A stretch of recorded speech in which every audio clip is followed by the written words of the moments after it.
Shiv Sena Dogra front ने जम्मू में गैर बीजेपी जमातों के ग्रुप के खिलाफ एहतजाज किया है। फ्रंट के सदर अशोक गुप्ता ने इल्जाम लगाया कि जम्मू में आज जिन पार्टियों का इजलास हुआ वो इक़्तिदार से बाहर होने पर मायूस है।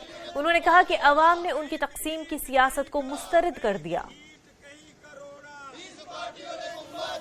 सब कुछ दिल्ली ने देना है। कल अगर ये जो अभी अपोजिशन का ग्रुप है ये मांग करना चाहते हैं कि यहाँ चुनाव होने चाहिए, किससे कहना चाहिए उनको? या गृह मंत्री से कहेंगे या देश के प्रधानमंत्री से कहेंगे? तो जब उनके साथ उनके संबंध अच्छे नहीं है तो क्या उनकी बात सुनेंगे?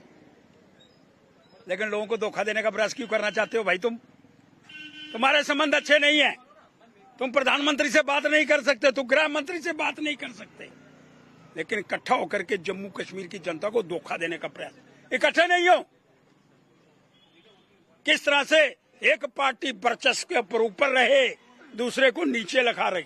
ये 2019 अब्दुल गनी लोन की स्टोरी हमारे सामने है। चुनाव लड़ा, एनसी के लोगों ने अपने आदमी खड़े करके और पीपल कॉन्फ्रेंस को नीचे दिखाने का प्रयास करा। अरे तुम्हारे कहते हो सारा अलायंस इकट्ठा है, तो गुलाम नबी आजाद कहाँ है?